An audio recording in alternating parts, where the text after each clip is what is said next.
मित्रों नमस्कार। थोड़ा विलंब हुआ, इसके लिए आशा करता हूं कि आप स्थिति को समझ रहे होंगे कि लगातार सब लोगों से संपर्क बनाए रखना और उसमें से हर समय कोई ना कोई कठिनाई उसका सामना करते हुए आगे बढ़ रहे हैं हम लोग। आज आप लोगों के सामने इसलिए आया हूं कि केवल जानकारियां नहीं देनी, बल्कि कुछ बातें आपसे आपके माध्यम से जनता से साझा भी करनी है।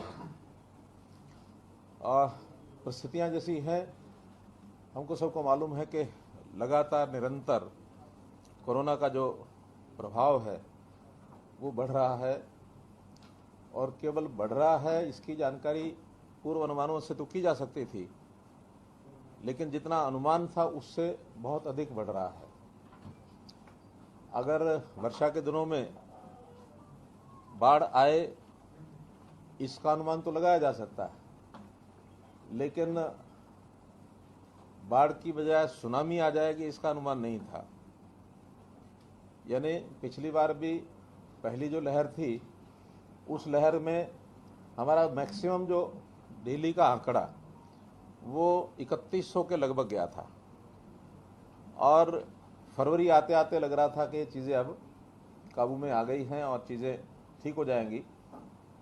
लेकिन जैसा हम जानते हैं कि अभी कल का आंकड़ा 11,931 ये कोविड का, यानी जो केसेस हैं पर डे के, तो कल अधिकतम 11,931 लगभग 12,000, जो पहले से 4 गुना ऐसा ही आंकड़ा है। अब उसके लिए व्यवस्थाएं जितनी हमने पहले बना ली थी 3,100 पर डे आने के हिसाब से, उसी हिसाब से उसकी रेशो भी जो मेडिकल व्यवस्थाओं के नाते से, हेल्थ की व्यवस्थाओं के नाते से बनाई गई थी। लेकिन उसके बाद लगातार आवश्यकता जो बढ़ रही है उसके लिए भी हम तैयार हैं, और लगातार उसके लिए पूरा डिपार्टमेंट, सारे हमारे ब्यूरोक्रेट्स, पूरी सरकार और एनजीओज, जनता, वो भी पूरा सहयोग कर रही है। इसमें हमको जो थोड़ा सफलता की, जिसको कहना चाहिए कि एक अच्छी बात का जो संकेत है वो ये कि हमारा जो मोर्टेलिटी रेट है वो काफ़ी कंट्रोल में है। बहुत से प्रांतों का तो मोर्टेलिटी रेट 3% तक भी गया है, लेकिन हमारा 1.1% जो पिछली बार था उस पहली लहर में, अभी 0.88 है। अर्थात रेगुलर अब जो केसेस आ रहे हैं उसमें से ठीक पर्याप्त संख्या में हो रहे हैं। और हालांकि डेथ्स जो हो रही हैं उनका बहुत एक कष्ट है, एक दुख है। एक एक मृत्यु के पीछे जो मन का भाव यही जाता है कि जैसे परिवार का एक आदमी चला गया है। लेकिन बहुत सी व्यवस्थाएं ऐसी होती हैं जो हमारे काबू में नहीं रहती हैं। कई प्रकार के ऐसे संकट जो हमको देखने को मिल रहे हैं, उसमें सबसे बड़ा संकट जो है वो हमारे सामने आया है ऑक्सीजन का। ऑक्सीजन, इतने सारे लोगों को मेडिकल ऑक्सीजन की आवश्यकता पड़ेगी ये सोचा नहीं था। हालांकि ऑक्सीजन जो है कुल मिलाकर कमी नहीं है अगर हम देश भर की सारी बात करें, और मेडिकल एजुकेशन की, लिक्विड एक्वेशन की तो कमी है, लेकिन गैसियस फॉर्म में है हमारे पास। गैसियस फॉर्म की ऑक्सीजन की ट्रांसपोर्टेशन की दिक्कत है, और अगर दूर दराज के एरिया में ज़्यादा अगर लिक्विड भी है तो वहाँ भी ट्रांसपोर्टेशन की दिक्कत काफ़ी आ रही है। एक स्थान से दूसरे स्थान पर ले जाना, फिर ले जा करके उसके सिलेंडर्स में रिफिलिंग करना, फिर उसके माध्यम से हर एक इंडिविजुअल पेशेंट को सप्लाई पहुँचाना। नए हॉस्पिटल भी जो हम बना रहे हैं उसकी भी जो सप्लाई है वो भी अपने आप में एक बड़ा काम है। तो इस नेटवर्क को तैयार करने के लिए लगातार हम लगे हुए हैं। मैं एक दिन पहले 5 स्थानों पर होके आया, और जो एक्सपेंशन के हमारे काम हैं या गैस सप्लाई के जो प्रोजेक्ट्स हैं उसी को देखने के लिए गया था। पानीपत मेरा जाना हुआ, वहाँ पर गैसियस फॉर्म में ऑक्सीजन हमारे पास उपलब्ध है, तो 500 बेड का हॉस्पिटल, उसकी तैयारी के लिए मैं आ गया था। इसी प्रकार से हिसार वहाँ भी गैसियस फॉर्म में हमारे पास ऑक्सीजन उपलब्ध है। तो वहाँ एक विद्यालय जो जिंदल मॉडल स्कूल है, उनका जिंदल जो पाइप्स वाले हैं उन्हीं का अपना है, और एक उसी का प्रांगण 3 एकड़ का प्रांगण है, उसमें भी। तो दोनों मिला करके लगभग 650 बेड्स की व्यवस्था उन्होंने वहाँ करनी शुरू कर दी है। रोहतक पीजीआई में व्यवस्था पर्याप्त है, 650 नए बेड्स की व्यवस्था उन्होंने की है। लेकिन चूँकि ऑक्सीजन की सप्लाई अभी कम है, इसलिए ऑक्सीजन के कारण से उसको देरी हो रही है उसको प्रारंभ करने में, चालू करने में। 150 बेड अभी सप्लाई वो चालू कर रहे हैं। 500 बेड जैसे ही ऑक्सीजन की मात्रा पर्याप्त बढ़ती है वो तुरंत चालू होंगे। ऐसे ही फरीदाबाद में एक मेडिकल कॉलेज जो किन्हीं कारणों से बंद हो गया था, गोल्डफील्ड मेडिकल कॉलेज, बाद में सरकार ने उसको टेक ओवर किया है और उसका नाम अटल बिहारी वाजपेयी जी के नाम से के साथ जोड़ा गया है। उस हॉस्पिटल को नए सिरे से रेनोवेट कर रहे हैं मेडिकल कॉलेज को। वहाँ भी एक 100 बेड की तुरंत व्यवस्था वो करनी शुरू कर दी है। सामान उसका प्रोक्योर किया जा चुका है और कभी भी वो शुरू कर सकते हैं। गुरुग्राम में एक संस्था प्राइवेट एक कॉरपोरेट है, तो उन्होंने अपने यहाँ एक गेस्ट हाउस बनाया हुआ था, उसी को हॉस्पिटल के रूप में उन रूम्स को परिवर्तित करके 250 बेड की व्यवस्था वो भी कर रहे हैं। उनको ऑक्सीजन की हमसे अपेक्षा नहीं है, बल्कि वो ऑक्सीजन कंसंट्रेटर्स 250 ये उन्होंने प्रबंध कर लिया है और 1-2 दिन के बाद वो जैसे ही उपलब्ध हो जाएंगे, बाहर से आने विदेश से आते ही वो उसको चालू कर देंगे। तो ऐसे नए बेड्स की व्यवस्था, ऑक्सीजन की सप्लाई, डॉक्टर्स की, जैसे फरीदाबाद के मेडिकल कॉलेज में जो 100 बेड का हॉस्पिटल शुरू होगा, तो वहाँ आर्मी के लोगों ने कहा कि हम वहाँ के लिए डॉक्टर जितनी आवश्यकता होगी वो मैन पावर भेज देंगे। कुछ स्टूडेंट्स जो हैं नर्सिंग स्टाफ के या मेडिकल कॉलेजेस में जो स्टूडेंट्स पढ़ रहे हैं 4th ईयर के या जो इंटर्नशिप कर रहे हैं, उनको भी सबको हम लगा रहे हैं। साथ ही वॉलंटियर्स इस नाते से जो अपने आप ऑफर करते हैं, रिटायर्ड लोग हैं, बाकी सब हैं, उनकी भी जगह जगह से जो हमको सप्लाई मिल रही है उनको उपयोग में ला रहे हैं। हमारी जो सरकारी व्यवस्था में IAS, IPS, HCS, HPS या IFS, इस नाते से भी बहुत से डॉक्टर्स हैं, MBBS हैं, MD हैं, जिन्होंने कोर्सेज किए हुए हैं लेकिन सर्विसेज में आ गए। उन सबको भी हमने कहा है कि इस समय में उनको भी वहाँ से निकाल करके और सेवाओं को लेने के लिए इसके अंदर लगाया जाए, उसकी भी योजना सारी बनी है। तो ऐसा पूरी शक्ति, पूरी ताकत, चाहे वो सरकार की है, ब्यूरोक्रेट्स की है, जनता की है, संस्थाओं की है, प्राइवेट हॉस्पिटल्स की है, वो सब उसके अंदर हम ले रहे हैं। और मैं आपको विश्वास दिलाता हूँ कि एक एक दिन हमारी जैसे व्यवस्थाएँ ठीक हो रही हैं, उसकी ठीक होते ही सारी चीज़ें हमारे कंट्रोल में रहेंगी, काबू से बाहर नहीं जाएंगी। जहाँ तक ऑक्सीजन सप्लाई की बात है, हमें कल से पहले 162 मीट्रिक टन इसका कोटा था।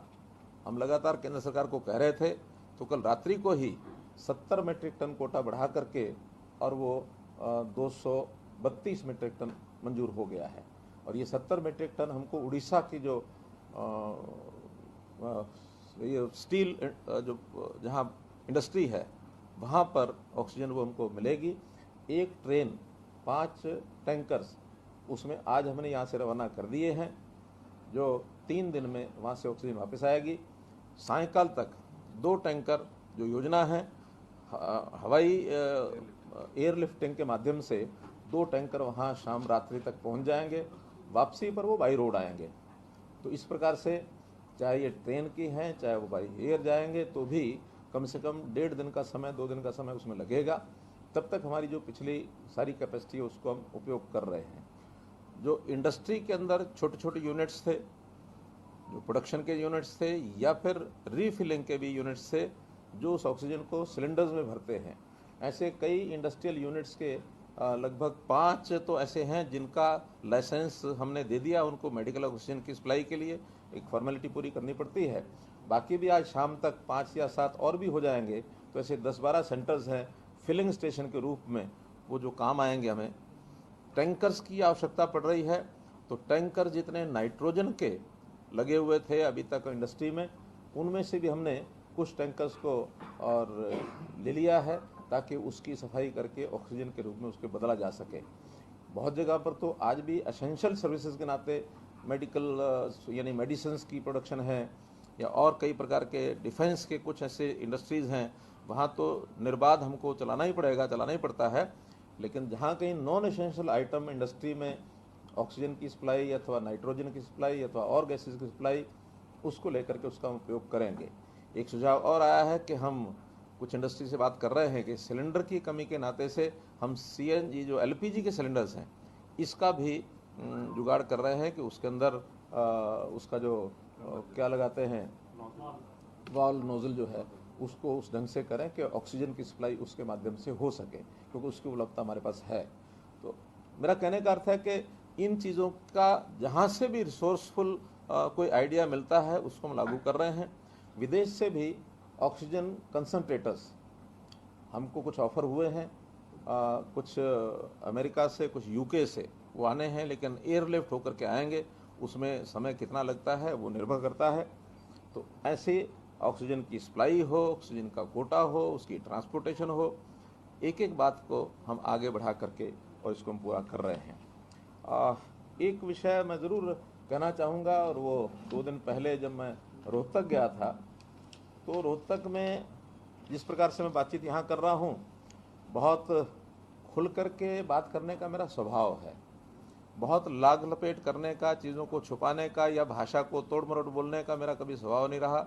बहुत एक जैसे गांव का आदमी बोलता है, इस तरीके से मैं अपनी बात को स्पष्ट कह देता हूँ। उसी संदर्भ में मैंने ये कहा था कि इस समय हमारी चिंता है एक एक व्यक्ति की जान बचाने की, और उसकी जान बचेगी तभी हमको संतोष होगा।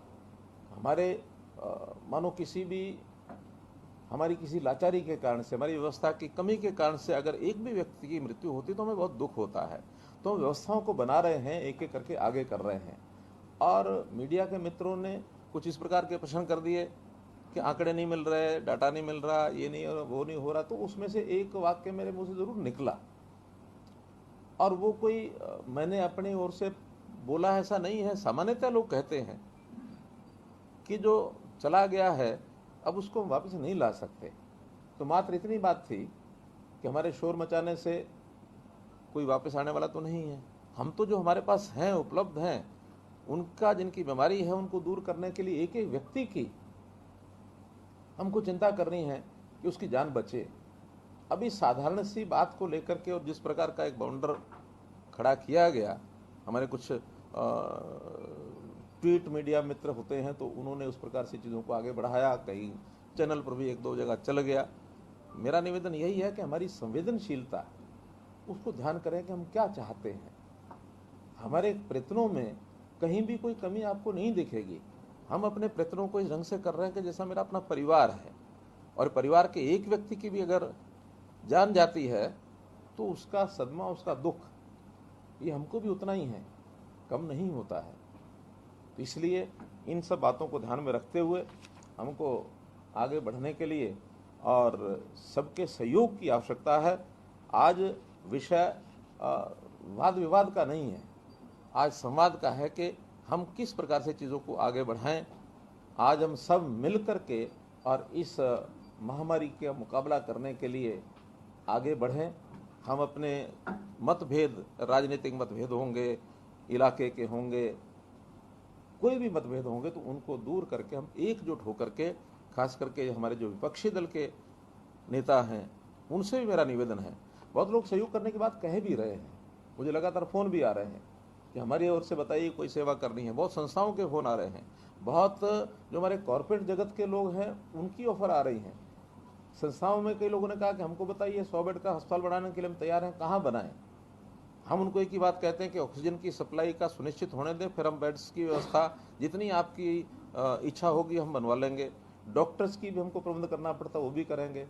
कहीं फर्स्ट एड टाइप की जो व्यवस्था है इसके लिए भी हम विचार बनाया हमने कि संस्थागत रूप से ऐसी फर्स्ट एड की ट्रेनिंग आम आदमी को भी ज़रूरत पड़ी तो वो भी हम देंगे। आखिर हर परिवार में कोई ना कोई एक व्यक्ति इन चीज़ों की चिंता करने वाला होगा, तो अपने परिवार के जितने सदस्य हैं, कम से कम जो इस बीमारी के प्रारंभ होने की स्थिति होती है, जो बिल्कुल एक मॉडरेट या जिसको कहते हैं माइल्ड ऐसे जो प्रभाव है, उसको तुम घर में ठीक कर सकते हैं।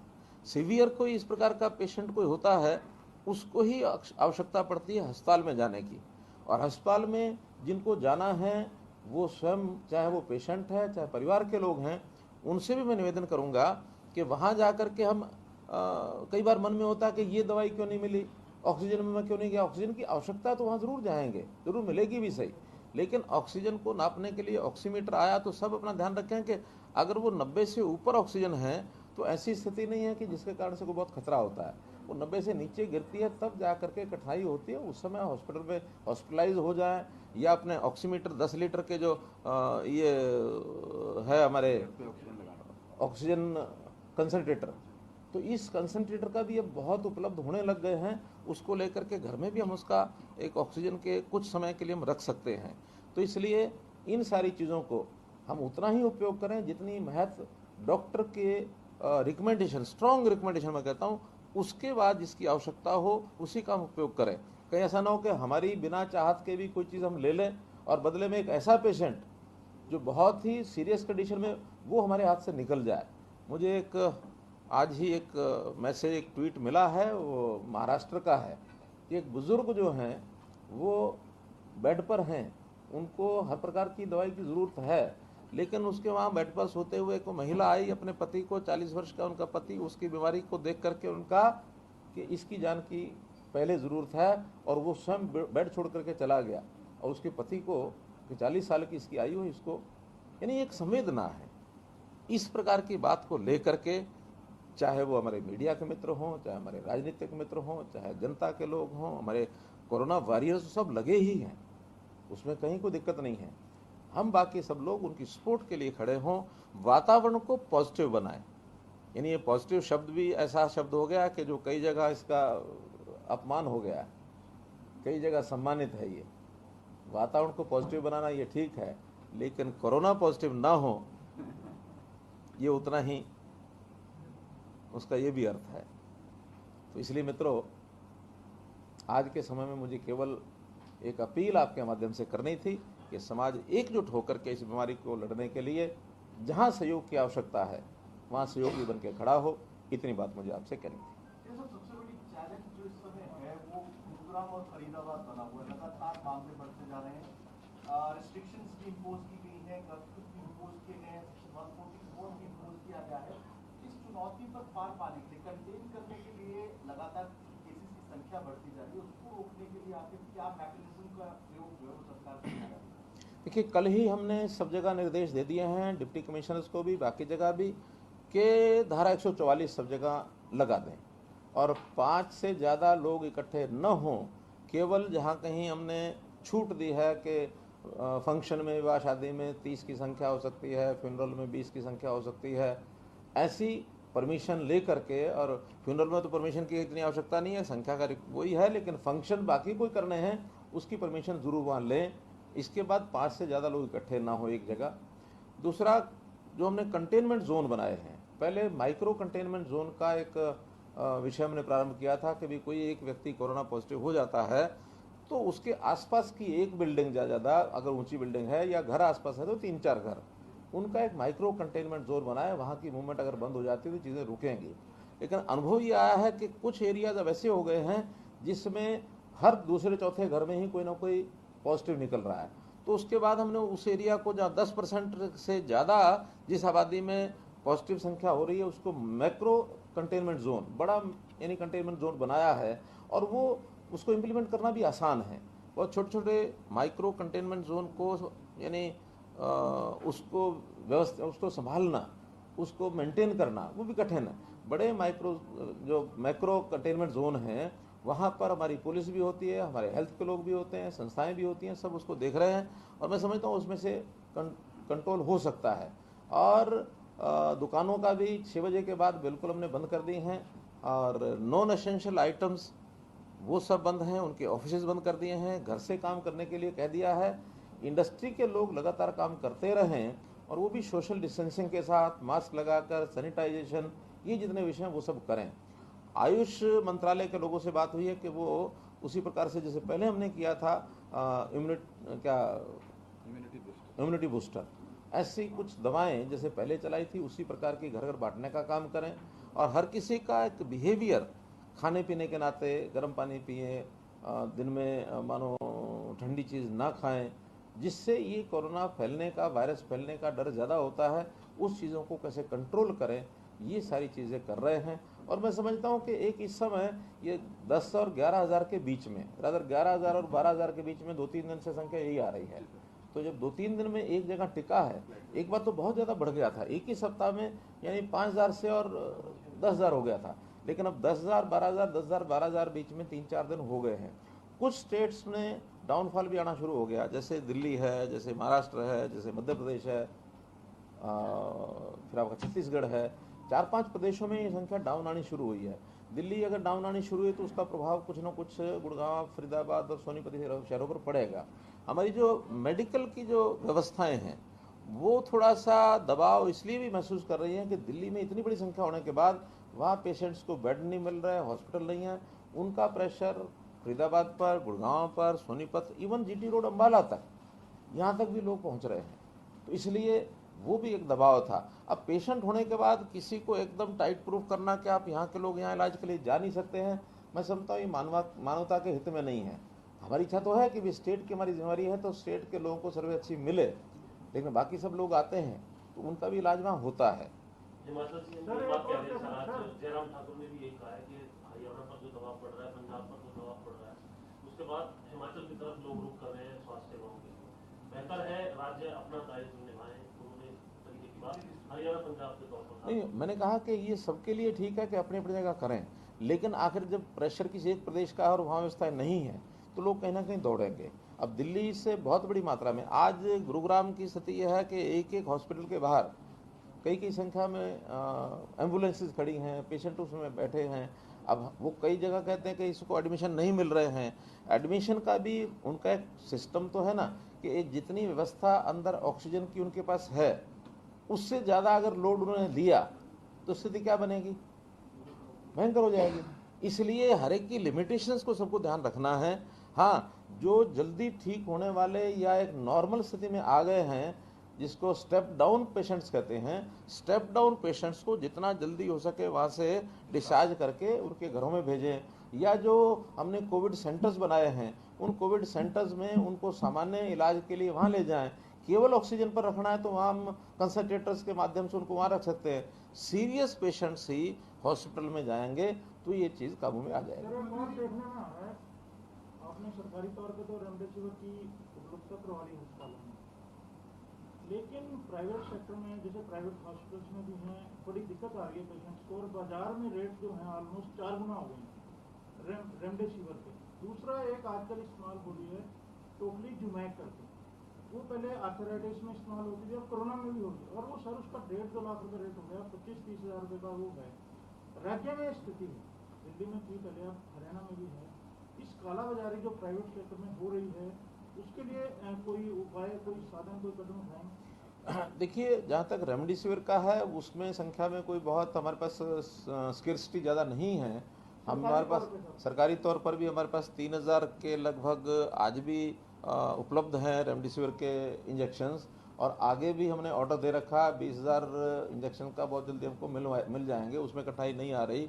प्राइवेट में कठिनाई ज़रूर आ रही है क्योंकि उनका डिस्ट्रीब्यूशन सिस्टम प्राइवेट का अम्बाला से अलग से है। हमने वहाँ भी एक आदमी अपना बैठाया है कि जो हर स्टेट का कोटा प्राइवेट का है वो भी उसी स्टेट में रहे, क्योंकि वो इंटर स्टेट जो व्यापारी लोग हैं वो खरीद करके इधर से उधर करते हैं, उस पर हमने कंट्रोल थोड़ा बनाया है कि प्राइवेट वाली भी उस स्टेट का कोटा कम से कम उसी स्टेट में रहेगा तो कुछ चीज़ें चेक हो जाएंगी, और मैं समझता हूँ उसमें कोई ना कोई लाभ हमको मिलेगा। लेकिन जहाँ तक रेमडेसिविर का विषय है, एक बात मैं सभी परिवार के लोग या जो पेशेंट्स खुद हैं कि कोरोना के डिटेक्ट होने के 6 या 7 दिन तक ही रेमडेसिविर उपयोगी होता है, उसके बाद उसका उपयोग नहीं है, ऐसा डॉक्टर्स ने कहना शुरू कर दिया है। कई बार हम जो 15 दिन, 10 दिन, 12 दिन पेशेंट ठीक नहीं हुआ उसके बाद भी रेमडेसिविर की यानी एक डिमांड करते हैं, उसका लाभ नहीं है। उसके बाद ये जो दूसरा आपने टॉसिली जो बताया है एक इंजेक्शन, हाँ, वो भी बहुत डॉक्टर्स जो हैं उसको ऐसा मान करके कि यही रामबाण दवा है उसी को रिकमेंड करने लग गए हैं। अब उसके लिए कोई ना कोई हमें सिस्टम अपना बनाना पड़ेगा। मैंने आज भी कहा है अपने हेल्थ डिपार्टमेंट को कि एक बोर्ड बना लें, उस बोर्ड में जो भी कोई रिपोर्ट्स होती हैं पेशेंट की उस बोर्ड के पास पहुँचे, क्योंकि अभी तो व्हाट्सएप के माध्यम से तुरंत पहुंच जाती हैं। और वो बोर्ड कहे कि हाँ इसको टॉसिली की ज़रूरत है तो उसको टॉसिली उपलब्ध कराई जाए। आज भी हमारे पास 160 टॉसिली ये हमारे पास उपलब्ध हैं। सर उसमें बढ़िया एक और है, डॉक्टर जो हैं प्राइवेट हॉस्पिटल की बात कर रहा हूँ, गवर्नमेंट की नहीं, टोकली जुमैक जो है उसका साल्ट भी आ गया डॉक्टर रेड्डी का, लेकिन वो उसको एक्सेप्ट नहीं करते हैं, वो कहते हैं कि टोकली चाहिए, टोकली जुमैक ही चाहिए। ये बड़े हमारे पंचकुला में भी एक्चुअली ऐसा वो हुआ है। Rare of the rarest use में आता है और विशेषकर उन पेशेंट्स को ये आता है उसका जो same salt का आ गया था। लंग्स और हार्ट दोनों नहीं वो ठीक है, लेकिन डॉक्टर के सेम बेसिकली जिसके हार्ट में प्रॉब्लम है और कोरोना हो गया उसमें यूज होता है। वो बोर्ड को इंस्ट्रक्शन दें सर कि सेम सॉल्ट का अगर कोई इंजेक्शन आ रहा है। जारी हो रही है। आज स्वास्थ्य विभाग इस पर सोच रहा है, विचार कर रहा है, क्योंकि हमने भी कहा है कि इसका कोई ना कोई एक सिस्टम बनाए, क्योंकि ये ओपन फॉर ऑल अगर रहेगा और वहाँ उपलब्धता नहीं होगी, क्योंकि वो सारी चीज़ टॉसिली जो है सिप्ला के माध्यम से विदेश से आती है, यहाँ तो बनती नहीं है और उनकी लिमिट्स सिप्ला की है अपनी बनी, उनको उपलब्ध नहीं होती है। उपलब्ध होने के बाद तो कठिनाई नहीं, लेकिन अभी जितनी उपलब्ध हो रही है उसका स्टेट वाइज एक कोटा है, तो हमको 160 का कोटा मिला हुआ है और वो सरकारी अस्पताल में तो कम से कम उसका दुरुपयोग जो हम रोक देंगे, लेकिन बाहर भी केवल पैसों के कारण से उसकी बिक्री, क्योंकि पेशेंट की इच्छा होती है कि मुझे कोई भी चीज़ कहीं से भी मिल जाए, पेशेंट को पता नहीं होता कि इसकी ज़रूरत है कि नहीं है। मेरी जो डॉक्टर फ्रेटरनरी है उनसे निवेदन है कि जिसकी बहुत आवश्यक है उसी को ला के लगाएं, सबको लगाने की आवश्यकता नहीं। सवाल ये था कि जैसा आपने कहा कि दिल्ली के बहुत ज़्यादा पेशेंट हरियाणा की तरफ रुख कर रहे हैं, तो यहाँ पर क्या बताते हैं कि कितने दिल्ली से आने वाले हरियाणा में हैं, और जो ऑक्सीजन आज 70 मीट्रिक टन बढ़ी है, आपने कुछ कितनी मांग रखी थी, 232 मीट्रिक टन है, क्या ये पर्याप्त है या अभी हमें और जरूरत है? और साथ ही में जो 15% से ज़्यादा पॉजिटिविटी रेट वाले जो जिले हैं उनमें क्या लॉकडाउन आप लगाने जा रहे हैं हरियाणा में? मैंने बताया केंद्र की गाइडलाइन के हिसाब से ही हमने नई गाइडलाइंस कल जो जारी की हैं उसमें सख्ती से 144 लगाना और जो टाइमिंग्स बताए हैं उस टाइमिंग के साथ साथ से बाजार बंद करना, नॉन ऑफिशियल काम जितना है उसको, नॉन एसेंशियल उसको सबको बंद करें, ऑफिशियल काम वहाँ भी अटेंडेंस कम से कम करें। एकदम मूवमेंट रोकने के लिए बहुत हमारी योजना इसलिए नहीं है कि हमने रोक करके देख लिया उसका बहुत लाभ नहीं है। और अभी इस बार के कोरोना के बारे में ये भी कहा जा रहा है कि इसका जो एरियल एक प्रकार का प्रभाव है, ये जो टच करने वाली जो स्थिति है वो ये कोरोना उस प्रकार से नहीं फैल रहा है, तो इसलिए टच करने वाला जो स्थिति थी बहुत नज़दीक जा करके उसका जो प्रभाव था, इसकी बजाय वो कहीं से भी फैल रहा है, तो इसलिए उसका मूवमेंट का रोकने का कोई लाभ नहीं है। बड़ी बात यह है कि मूवमेंट को ख़त्म करते ही रोकते ही आर्थिक चक्र सारा रुकता है, और अगर एक बार आर्थिक चक्र रुकता है तो उसमें से पिछली बार बहुत मुश्किल से हम बाहर निकले हैं। इस बार आर्थिक चक्र ना रुके, इंडस्ट्री को हम लगातार चलाए रख रहे हैं, उस पर रेस्ट्रिक्शन जो है वो सब लगा के रखी हुई है, लेकिन फिर भी जो ज़रूरी चीज़ें हैं वही एसेंशियल आइटम्स को छोड़ करके बाकी सब बंद करेंगे। ऑक्सीजन हमारी डिमांड तो 300 मीट्रिक टन की भेजी हुई है, अभी 232 सैंक्शन हो गई है और मुझे लगता है कि 232 से हमारी 3-4 दिन के अंदर सारी सप्लाई सब ठीक होगी, फिर अनुमान लगेगा कि और स्केर्सिटी है या हमारी आवश्यकता भी कम हो सकती है। कुछ हमारी इंडस्ट्री की जो ऑक्सीजन है उसको भी हम कन्वर्ट कर रहे हैं, कई जगह पर जो इंडस्ट्री में ऑक्सीजन लग रही थी या गैसियस के जो फॉर्म के हॉस्पिटल की सप्लाई है वो हम वहीं से करेंगे, तो इन चीज़ों से थोड़ा कंट्रोल हो जाएगा। लेकिन 232 एक बार आने के बाद फिर अनुमान लगेगा इसके आगे और कितना बढ़ाना है, कितना बढ़ना है। सर वैक्सीनेशन पे क्या स्टेटस है? 1 मई से 18 प्लस वैक्सीनेशन शुरू हो जाएगी। सीरम इंस्टीट्यूट को कितना ऑर्डर प्लेस कर दिया है और कितना पहुंच चुका है स्टेट में? देखिए आज से उसका रजिस्ट्रेशन शुरू किया 18 वर्ष से ऊपर का, 28 तारीख है ना, हाँ 28 से और 30 तक ये रजिस्ट्रेशन होगा। 30 तारीख को हमारा अनुमान ये लग जाएगा कि किस गति से लोग अपने आप आके रजिस्टर करा रहे हैं, खास करके 18 से लेकर 45 तक। हमने प्राइवेट को जितना लेना है वो तो अलग से अपने हिसाब से लेंगे, सरकारी तौर पर 40 लाख और 10 लाख 50 लाख इंजेक्शन का ऑर्डर हमने दे दिया है। ये लगभग 250 करोड़ रुपए का एक ऑर्डर है, ये चला गया है और इसकी उपलब्धता हो जाएगी। इसके बाद प्रतिदिन 1 लाख तो हमारा पहले से कैपेसिटी है, रजिस्ट्रेशन कितना होता है उसकी कैपेसिटी बढ़ाने की आवश्यकता होगी तो हम बढ़ाएंगे। 1 से अगर 1.5 लाख जाना होगा, 2 लाख प्रतिदिन जाना होगा तो हम जाएंगे। लगभग महीने भर का ये जो हमारे पास इंजेक्शन है इसका प्रोग्राम चलेगा और सबको रेगुलरली उनको मैसेज जाएंगे कि किस व्यक्ति को किस हॉस्पिटल में या किस डिस्पेंसरी में किस दिन पहुंचना है। हम कोशिश करेंगे कि जो मेन हॉस्पिटल्स हैं जहाँ कोविड का प्रेशर ज़्यादा है उसको छोड़कर बाकी जगह, क्योंकि जो वैक्सीनेशन का काम उतना कॉम्प्लिकेटेड नहीं है, तो सिंपल एक इंजेक्शन लगा करके एक आधा घंटे से लेकर 1 घंटे तक ऑब्जर्वेशन में रखना होता है व्यक्ति को। तो जितने हमारे CHCs हैं, PHCs हैं, डिस्पेंसरीज हैं, संस्थाओं के जो हॉस्पिटल्स हैं, उनके माध्यम से इसको हम अभियान को चलाएंगे।